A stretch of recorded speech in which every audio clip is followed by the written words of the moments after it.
കാലിക്കറ്റ് യൂണിവേഴ്സിറ്റിയുടെ supplementary improvement പരീക്ഷ എഴുതുന്ന ഡിസ്റ്റൻസ് വിദ്യാർത്ഥികളുടെ MCQ മാർക്ക് ഏതാണ് പരിഗണിക്കുക എന്ന സംശയം പലർക്കുമുണ്ട്. ഇന്നത്തെ വീഡിയോ നമ്മുടെ ആ സംശയവുമായി ബന്ധപ്പെട്ടുകൊണ്ടുള്ള വീഡിയോ ആണ്. റെഗുലർ വിദ്യാർത്ഥികൾക്ക് അനുവദിക്കുന്ന ഇൻറ്റേർണൽ മാർക്കുകൾക്ക് പകരം SDE വിദ്യാർത്ഥികളുടെ ഇൻറ്റേർണൽ മാർക്കാണ് MCQ. ഒരു പ്രൊജക്റ്റോ അസൈൻമെൻറ്റോ നമ്മൾ സബ്മിറ്റ് ചെയ്യുകയും അതിൽ മാർക്ക് ലഭിക്കുകയും ചെയ്തു. റിസൾട്ട് വന്നപ്പോൾ നമ്മൾ ഫെയിൽഡായി. എന്നാൽ വീണ്ടും നമ്മൾ അതേ അസൈൻമെൻറ്റും പ്രൊജക്റ്റും സബ്മിറ്റ് ചെയ്യില്ലല്ലോ. അതുപോലെ തന്നെയാണ് MCQവും.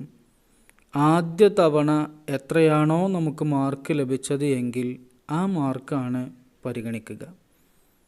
സപ്ലിമെൻ്ററി ഇംപ്രൂവ്മെൻ്റ് പരീക്ഷകളുടെ MCQ മാർക്ക് പരിഗണിക്കുന്നതല്ല. നമ്മുടെ യൂണിവേഴ്സിറ്റി ഹാൾ ടിക്കറ്റിൻ്റെ പിൻഭാഗത്ത് നൽകിയ നിർദ്ദേശങ്ങളിൽ 16ാമത്തെ നിർദ്ദേശം ഇത് കൃത്യമായി പറയുന്നുണ്ട്. യൂണിവേഴ്സിറ്റി ഓർഡർ നമ്പർ നൽകിയ ശേഷം The internal marks obtained in the first appearance shall be retained in the case of SDE students, as there is no chance to improve internal marks. ആദ്യ തവണ നേടുന്ന മാർക്ക് മാത്രമാണ് പരിഗണിക്കുക എന്നും ഇൻറ്റേർണൽ മാർക്ക് വർദ്ധിപ്പിക്കാനുള്ള അവസരമില്ല എന്നും ഈ ഓർഡറിൽ കൃത്യമായി പറയുന്നുണ്ട്.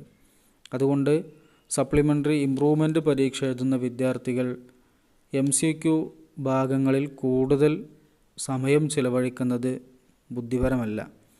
അതേസമയം ആദ്യ തവണ പരീക്ഷ എഴുതാൻ തയ്യാറെടുക്കുന്ന വിദ്യാർത്ഥികൾ MCQ നന്നായി പരിഗണിക്കുകയും വേണം.